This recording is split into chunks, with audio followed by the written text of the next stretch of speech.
Ustedes escucharon una voz que tuvo candidata a la presidencia, Sandra Torres, del partido Unidad Nacional con la Esperanza. Déjenme contarles el programa que tenemos para la siguiente hora y media.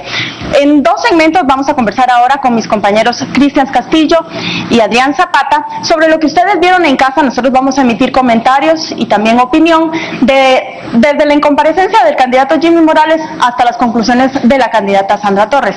Después, a las 10 p.m. va a darle voz también a sus comentarios en redes sociales que usted ha estado viendo en la pantalla que tenemos a nuestras espaldas, y van a emitir también opinión nuestros compañeros que ayuden a enriquecer esta discusión y ayudarle a construir a usted su propia opinión de las propuestas que se escucharon acá. Comencemos, compañeros, entonces. ¿Qué vieron ustedes desde lo que no se vio? Cristian, ¿cómo evalúas tú que Jimmy Morales no haya venido y haya mandado este video donde él se excusó a través de la razón que dio su equipo de campaña de no poder venir? Muy buenas noches, colegas, y muy buenas noches a todos los que desde su hogar nos acompañan.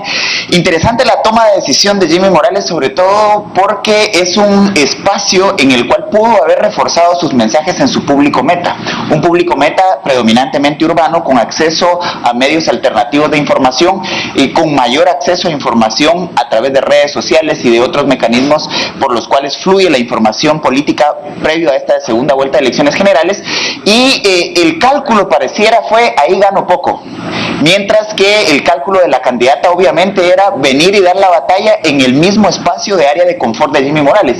Aquí la premisa es muy interesante. Ella le ha estado compitiendo en un espacio en donde la aceptación no es la de su mayor público meta. Lo hemos visto en el monitoreo de las redes sociales, de los tweets, pero igualmente lo hemos visto en los otros debates en donde sí ha participado Jimmy Morales, y obviamente la que sale menos evaluada, con menor importancia, ha sido la candidata Torres.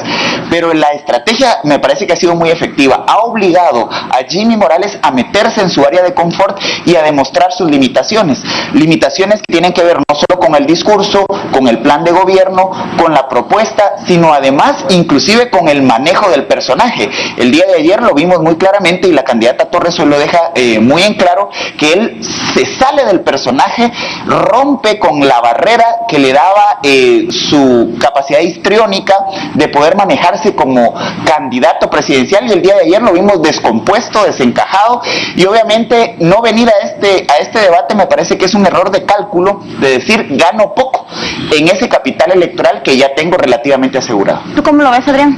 Bueno, yo coincido en muchas cosas con lo que exponía Cristian, con el agravante también de que recordemos que no es la última oportunidad en la que puede tener acceso a espacios como este. Según tengo entendido, habrá otro foro donde pueda hacer presencia y plantear las cuestiones que hubieran dejado un poco endebles. Pero además de ello, también veo justamente una estrategia para mí deficiente en el tema del abordaje político a tan pocos días de la elección, porque justamente pareciera que se acaba el guión, la preparación, y lo sobrepasa la cantidad de espacios donde tiene que hacer la exposición de este.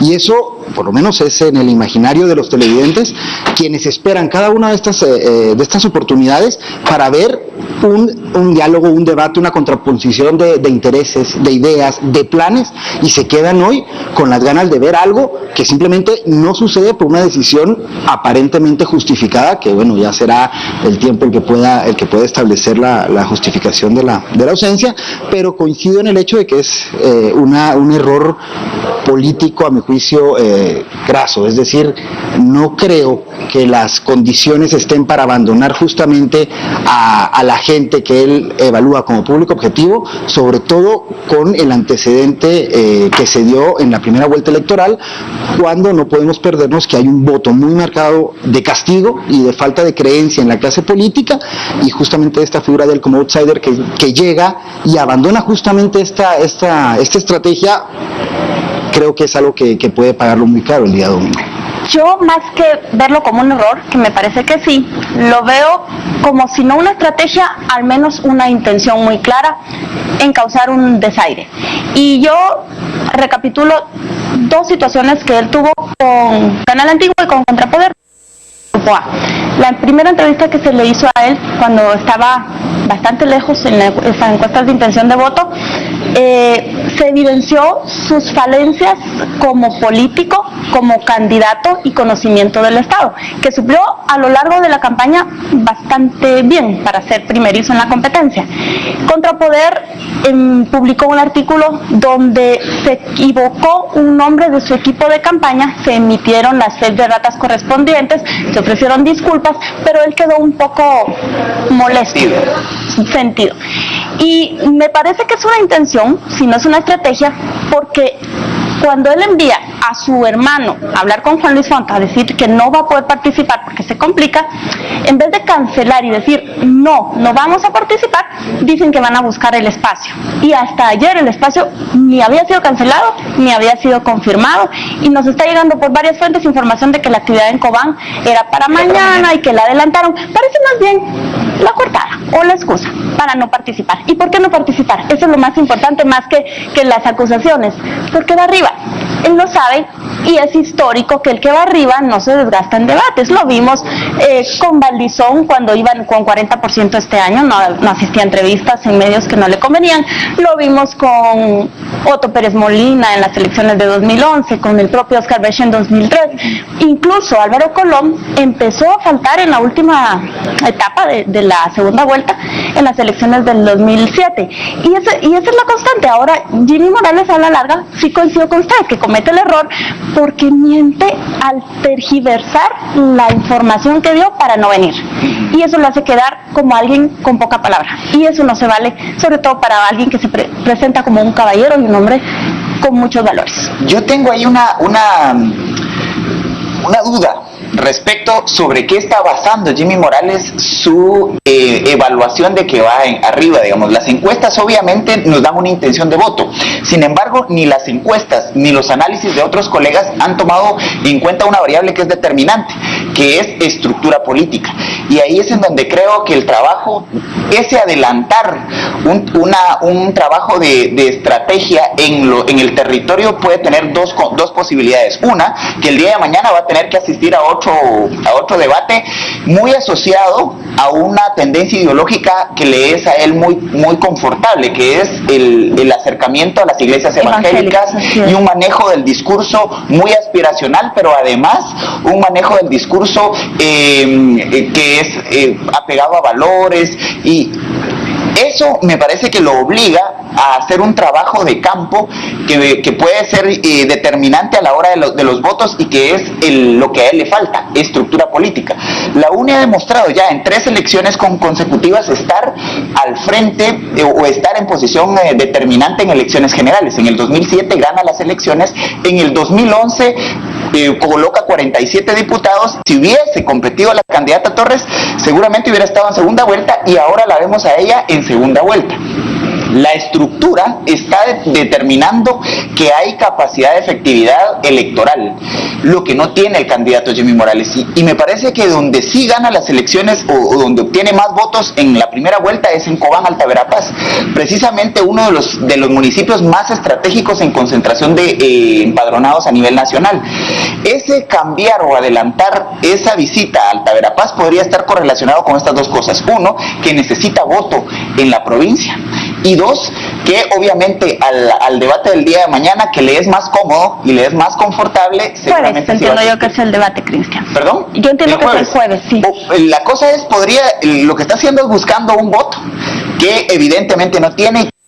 La UNE ha dado señales de fuerza en los últimos días, sobre todo esa visita de 250. La forma es la no correcta, no cancelar a tiempo. Pero yo quiero también que hablemos de quién sí vino y quien habló con nuestros compañeros y respondió a las preguntas. Adrián, ¿cómo viste el desenvolvimiento de Sandra Torres? Y si queremos compararlo con sus participaciones anteriores en otros Sí, debates. Mira, y justamente haciendo un poco en el hilo porque una cosa se invoca en la otra, partiendo de la estrategia, el error o la decisión de Jimmy Morales de no acudir hoy acá y de abordar a este público rural, mientras que la UNE trata de abordar y retomar y reconquistar un poco el voto urbano, que ha sido un voto más adverso para el partido. el desenvolvimiento, a mí me sorprende mucho el desenvolvimiento de la candidata Torres, porque el partido ha sido tradicionalmente con un enfoque social muy fuerte. Y es evidente que ahora se han establecido un tipo de alianzas y de posturas de mucha empatía con el sector empresarial. Es decir, ver a una UNE en el periodo anterior, en la campaña anterior, hablando de discutamos salarios mínimos diferenciados, ver a una UNE del periodo previo a que ganara el ingeniero Colom, hablando, por ejemplo, tenemos que ver el tema de la lesividad de los sindicatos. Creo que a todos nos genera un poco de sorpresa. No sé, es evidente que dentro de la dinámica social tenemos que buscar diálogo y consenso para un resurgimiento, lo cual me parece bien, pero también me parece que tienen que existir una serie de límites legales. Creo que en ese afán de reconquistar el voto urbano y de generar esta confianza en el sector empresarial que le pasó la factura en la elección anterior, no podemos obviar la posición del sector privado cuando ella aspiraba a la candidatura y que tuvo que llegar a instancias jurisdiccionales para definir la viabilidad de la misma o no. Ahora aparentemente es todo lo contrario, pero me parece extraño o digno de análisis o de ver qué va a suceder si toda esta serie de compromisos y posiciones uno no la desgastan con su voto leal, con su voto con un enfoque social, si es que llegan estos foros o estos espacios para esa gente, y dos, si la candidata, en caso de llegar a la presidencia, realmente va a sostener los compromisos asumidos, hablando de no incrementar impuestos. Yo oigo un programa sumamente ambicioso, no veo recursos, el dinero que se refiere que se va a ahorrar en el tema de alimento para privados de libertad adolece de una deficiencia legal profunda, porque ese dinero no es confiscatorio. La ley lo que dice es que es para alimentos que el privado de libertad debe prestar a sus dependientes, no así para sus alimentos. Entonces me parece que hay una serie de inconsistencias que pretenden apuntalar el desarrollo o el financiamiento del plan para congraciarse con un sector que anteriormente había sido adverso, y que eso puede tener un costo con esta gente que ha sido el voto duro y el voto leal de la UNE. A mí me parece que es importante que es una socialdemocracia movida a la derecha, ya no una socialdemocracia de centro izquierda, sino una socialdemocracia de centro derecha, porque inclusive hoy la escuchamos diciendo que es probable o posible, por ejemplo, generar alianzas público-privadas para el sistema penitenciario o alianzas público-privadas para poner a competir al Instituto Guatemalteco de Seguridad Social. Aunque no la seguridad, a la salud pública. Y a la salud, es decir, una socialdemocracia que inclusive con el nombramiento de su candidato vicepresidencial se mueve del centro a la derecha, y no lo que estamos acostumbrados los socialdemócratas a que los planteamientos vayan del centro hacia la izquierda. Y además, que una cosa, el tema, ella dice que se concibió la caja desde su inicio como esto, pero es que la esencia de la seguridad social es la solidaridad y la subsidiariedad. Totalmente. Es decir, eso es darle la vuelta a la bandera en un tema tan sensible y uno de los logros más grandes de la primavera democrática vivida en el país hace años, ¿no? Adrián, Cristian, casi más o menos le plantearon 20 preguntas, Claudia, Quique y Pedro. No vamos a poder desgranarlas todas, pero por ejemplo, para el siguiente segmento me gustaría que habláramos cuando ella se refiere a impuestos y habla, no estoy de acuerdo en más impuestos, pero hay que regresar al ISR, dice ella, y aunque no lo dijo, me dio la impresión que hablaba de revertir la reforma fiscal que emprendió en el primer año el gobierno de Otto Pérez Molina. También hablaba de un agresivo plan de vivienda de 1.5 unidades de casas, pero no nos explicó cómo. ¿Ni con qué? ¿Ni con qué? Ni con qué dinero. Y hablaba también de propuestas como la de los jueces vitalicios, que le dio varias vueltas y después dice, como en otros países, los jueces vitalicios, y se le acabó el tiempo. Hablemos de lo que se quedó redondeado y lo que se quedó sin definir, y seguimos hablando de otros temas. Estamos hablando de la entrevista, porque al final eso fue una entrevista a Sandra Torres, presidenciable de la UNE, en este intento de debate presidencial acordado con los candidatos a los aspirantes a la presidencia. Vamos a una breve pausa comercial y regresamos en breve para seguir conversando acá.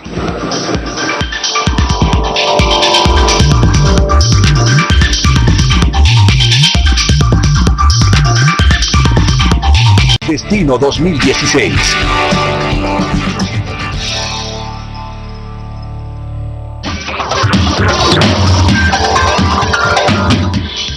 Continuamos conversando con Cristian Castillo y Adrián Zapata sobre lo que se discutió acá en el debate presidencial con Sandra Torres, presidenciable de la UNE.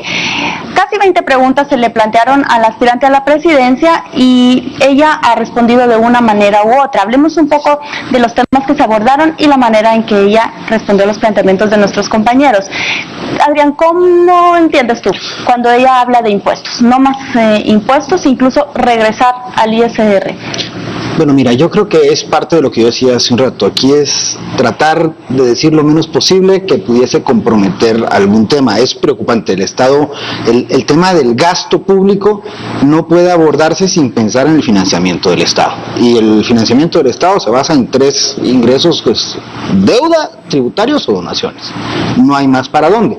Entonces creo que es una postura muy conciliadora aparentemente, pero que se va a meter en un problema muy serio porque evidentemente está asumiendo compromisos con los cuales sin plata no pueden ser abordados. El tema del cambio o esta aparente reversa a la reforma tributaria, bueno, ahí hay una tesis, hay una contraposición de tesis desde la parte de los técnicos en cuanto al canibalismo fiscal, que muchos consideran que esto es una abominación, porque el incentivo de tributar no puede ser a costa del canibalismo de otro impuesto. Mientras que el otro te dice que, bueno, que lo que pasa es que si no motivas, si tu cultura tributaria está por los suelos en función de la dinámica social y política, pues tenés que ver cómo lo fomentás, porque lo técnico tiene que sucumbir ante la dinámica que estamos viviendo. El hecho es que no hay recursos, y el hecho es que la reforma, más allá del tema de castigo a las clases medias y de la manipulación que sufrió el Congreso por diputados, incluso de varias bancadas, en cuenta el Patriota, en cuenta la UNE, le restó capacidad técnica a esta reforma, y además de el abordaje en cuanto a quién es el sujeto que es el más castigado o finalmente el que termina sosteniendo a este país.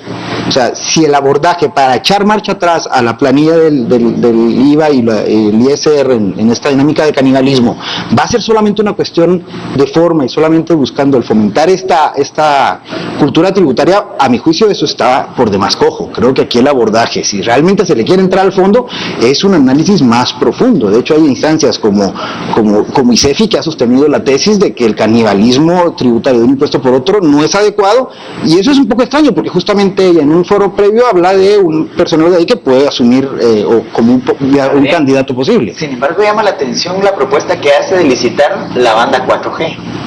Y que no es una banda la banda 4G es la tecnología es 4G, pero es la banda.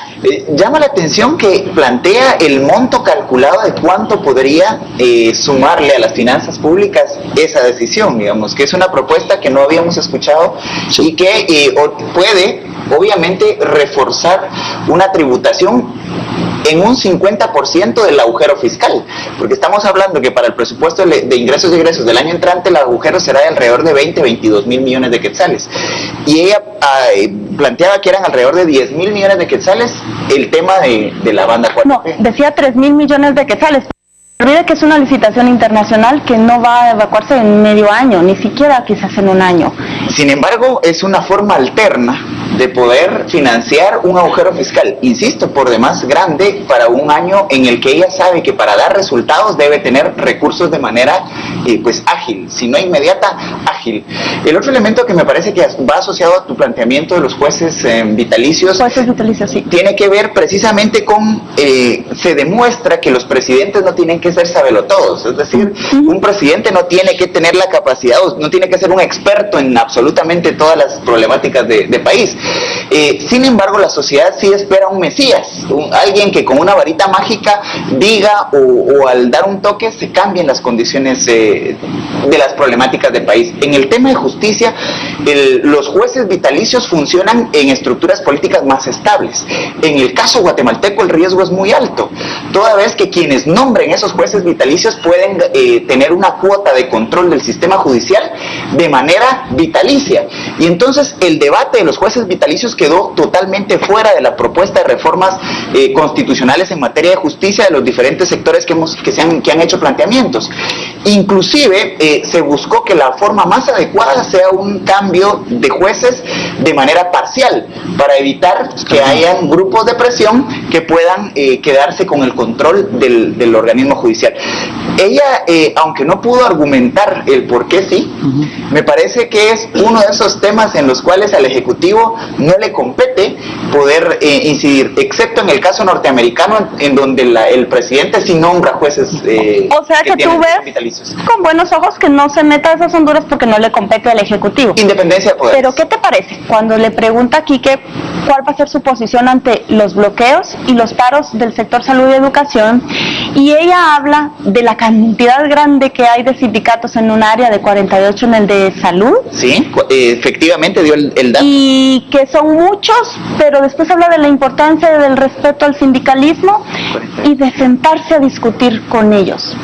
¿Cómo ves tú que al momento de dar una respuesta, y ha sido así en todas, sistemático, en Destino, ahora, en otra entrevista, siempre responde así? ¿Qué es lo que ella valora y sopesa para no poder ser más contundente o determinada en su respuesta? Es esa socialdemocracia que se ha empezado a mover a la centro derecha, porque ha sido muy contundente. Cuando hayan bloqueos de carreteras, se debe aplicar la ley, se debe respetar la ley y se debe desalojar a los manifestantes. Cuando el artículo 33 constitucional garantiza el derecho de libre manifestación y que no puede ser ni reducido ni vejado. En ese sentido, ella me parece que entra en contradicción con su público votante más fiel, porque inclusive va en contra de esa provincia en donde el mecanismo de lucha es precisamente la oposición por la vía de la toma de carreteras, cosa que no está dentro de los parámetros porque la ley igualmente garantiza la libre locomoción y que la libre manifestación debe darse en ciertos espacios. Sin embargo, me parece que sí va en contra de ese voto provincial que es predominantemente inclinado hacia la UNE y hacia ella. Igualmente con el planteamiento que hace de los sindicatos, esperaríamos de la socialdemocracia un apoyo irrestricto, claro, teniendo límites. Ella lo ha dicho también claramente, que los pactos colectivos deben tener límites apegados a la capacidad fiscal del Estado para poder cubrir los beneficios. Sin embargo, su primera reacción es bien confrontativa. Hay 48 sindicatos y manejarlos es complicado. Y luego lo afloja. Efectivamente, por eso me parece que esos son de los indicadores que la socialdemocracia de la UNE y de Sandra Torres se ha empezado a desplazar a la centro derecha más que a la tradicional histórica centro. ¿Es la socialdemocracia o son el apoyo que le supone Joviel Acevedo y Julio Lara? Yo creo que es un tema coyuntural. Ni siquiera lo veo a ese nivel porque es algo insostenible en ciertos espacios y es una brasa que ahorita simplemente no quiere cargar y está manejándolo en el discurso. Y les voy a decir por qué. Me llama la atención cuando aborda el tema de la generación de empleo, de este famoso subsidio que se va a otorgar y que habla de una alianza con el sector empresarial. Eso existe en el Código de Trabajo, se llama trabajo de aprendizaje. Y ojo, que ese trabajo no se paga el mínimo. Entonces ahí viene un subsidio que va entonces a aportar el Estado en función de un trabajo de aprendizaje temporal para el rendimiento de las empresas y la reactivación económica de la empresa, subsidiado por el Estado, que además de ser un salario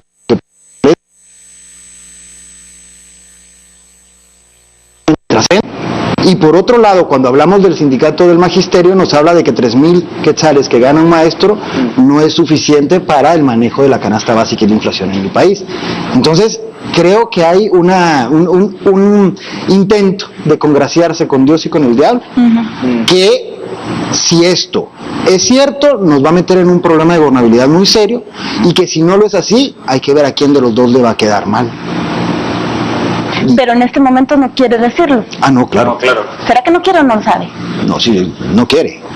Me parece que, insisto, ha adoptado una posición demasiado conciliadora con su antivoto y trata de mandar esos mensajes que son bien aceptados en el público, que obviamente es su antivoto y que busca en alguna medida también acorralar, insisto, a Jimmy Morales, llevarlo hacia su área de confort y disputarle, si no una importante fracción del voto del cinturón metropolitano y las cabeceras departamentales, sí dejar en claro, los límites la falta de experiencia del candidato Morales, pero además mandar esos mensajes que son bien recibidos en este público objetivo. Sin embargo, coincido plenamente con que la gobernabilidad será uno de los temas más complicados. Y ojo que puede cometer un error que Valdizón en el sentido de atenerse a que la gente no está viendo espacios como este y que ese voto duro está garantizado y trabajar desde escenarios como este para ese antivoto que tiene focalizado en áreas urbanas. Eso puede ser un riesgo no medido que si la gente se da cuenta de esta postura de flexibilización frente a una postura histórica de socialdemocracia, le pueden pasar esa factura. Ojo. ¿Cómo leen ustedes la propuesta que hace de que en medio de la transparencia, de la obra que ejecutan las alcaldías, las comunas del país, se le transfiera a los alcaldes la institucionalización de los programas, que sean los jefes de las comunas quienes tengan el control de a quienes se beneficia y a quienes no? ¿Qué mensaje está dando ella con eso y qué tan viable es? Y sobre todo, ¿qué tan transparente puede ser que sean los gobiernos locales los que decidan? Descentraliza. Sin embargo, eso lleva riesgos. Primero, perdería el control de los programas sociales, pero además está amarrado a esa demostración. Pero querría perder el control del gobierno central de lo que precisamente es su gran oferta. Por eso es controversial. Y es totalmente contrario a lo que se hizo en el gobierno de la UNE. Podría ser un mensaje muy amarrado a lo que pasó el día de ayer, cuando 250 alcaldes electos vienen a la ciudad capital, a un hotel de la ciudad y le demuestran o le manifiestan su apoyo. Es muy en la línea de lo que hizo Otto Pérez Molina con su propuesta de reforma constitucional, cuando les da a los alcaldes la posibilidad de incrementar el situado constitucional en 1%. ¿Será que le está echando gasolina al aparato electoral? Que le acarrea votos el domingo. No, que le acarrea, no, que le moviliza, digámoslo. Que mueve el voto a la urna. Que acarreen voto. Efectivamente coincido totalmente al 100% porque le están apostando a la estructura de tierra, que es en donde me parece tiene las mayores deficiencias FCN, porque no tiene capacidad de articular y de garantizar el día de las elecciones, el próximo domingo, la posibilidad de la movilización de sus votantes. Pero imagínate la ingobernabilidad si realmente es solamente discurso, el conflicto, el gobierno central con alcaldes, si eso no se cumple, es algo muy serio. Porque les está prometiendo, no cacao, oro. Y les está ofreciendo algo que los alcaldes es... Y ella perdería el control de la herramienta que posiblemente en estas elecciones le garantice no menos de 700,000 votos, que tiene que ver con mujeres que fueron registradas ante el Estado, que fueron empadronadas y que eventualmente algunas de ellas fueron afiliadas al partido, pero que en estas elecciones podría recibir la devolución del favor del bono seguro y la bolsa de alimentos que dio en las áreas provinciales, principalmente a mujeres que fueron las beneficiadas. Nos queda un par de minutos, elijan ustedes. ¿Hablamos del programa de emprendimiento y mi primer empleo para jóvenes o hablamos de vivienda? El que me responda primero. Vivienda. ¿Qué pensás? 1,5 millones de viviendas que van a construir con un programa agresivo, dice ella, pero no nos explicó, no sé si no porque no le dio tiempo o porque todavía no está definida la propuesta. Yo creo que no es muy clara. Creo la última vez que yo la oí hablar de esto se centró solamente desde dos perspectivas. Una, la inmensa necesidad no solo en vivienda popular, sino vivienda para clase media, y el tema del urbanismo, porque es algo también coyuntural por todas las tragedias que estamos viviendo, ¿no? Creo que el enfoque desde la perspectiva del crédito para accesar a vivienda es algo que no es el agua azucarada en efecto, pero sí es algo que requiere recursos y un esfuerzo serio cuando no hay nada. Al contrario, históricamente se ha destruido cualquier instituto o cualquier viabilidad de generación de vivienda por parte del Estado.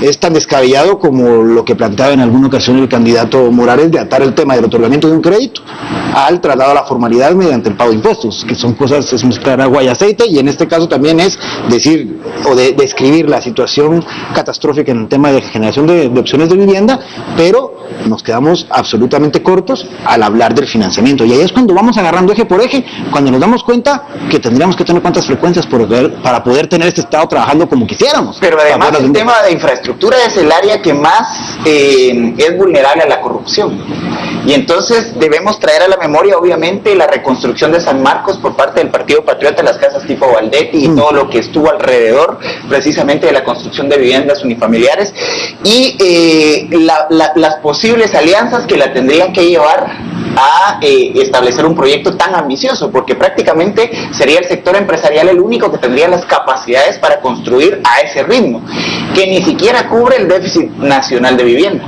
Estamos hablando que el déficit nacional es de 1.7 unidades, viviendas unifamiliares a nivel de país. Y ahí corrijo porque ella mencionó el 1.5 de déficit, pero no ahora que reviso los apuntes no precisó cuántas unidades construirían con ese programa. Y coincido contigo, o sea, es proclive a la corrupción, sobre todo si se apresuran las cosas. A mí me quedó debiendo el cómo en varias cosas y el dato. Me parecía muy concreta ella en las intenciones, en la línea que tienen, pero la gente, y seguramente ustedes en redes también lo ven, nos pregunta todo el tiempo ¿cómo lo va a hacer? ¿Con qué y quién? ¿Y con qué lo va a hacer? Y ahí es donde ella falla también, en explicarnos con datos cómo lo va a lograr. Es segunda vez que oigo hablar del programa para jóvenes de empleo. De empleo, mi primer empleo. Y cuando le preguntan en qué áreas, ella habla siempre de turismo y dice, y buscar otras áreas, pero ¿cuáles otras áreas son? Igual hoy habló de tiempo parcial. De empleo, habló de tiempo parcial y de seguir discutiendo los salarios diferenciados. Esos son... Además, ojo que el salario mínimo diferenciado reconoce que es inconstitucional, pero dice que hay que seguirlo discutiendo. Yo esperaría de una socialdemocracia trabajo digno, trabajo decente, que es precisamente... Salario mínimo vital y evolutivo, conceptos que se está como debatiendo a nivel mundial y claro, que serían conceptos mucho más proclives de una socialdemocracia consecuente. Y en ese concepto también, Cristian, el abordar el tema de la discusión de pactos colectivos, o sea, no entró otra muestra de esta falta de posicionamiento por coyuntura, y es, no entra a hablar en el hecho de declarar la lesividad de un pacto y se queda en el hecho de establecer la viabilidad porque su cumplimiento sería imposible si no tiene las condiciones financieras.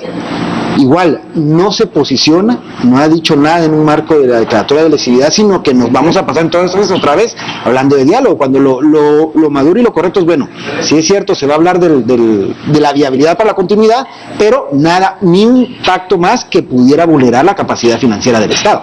Adrián, nuestros compañeros de las 10 PM están listos para tomarnos la batuta. De 1 a 10 rápidamente, ¿cuánto le das a la participación de Sandra? Un 6. ¿Tú? Yo creo que ha aprendido a conciliar más.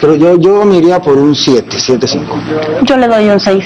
Con eso nos vamos, señores. Vamos a las 10 PM. Allí vamos a leer, los compañeros van a leer sus comentarios en redes sociales.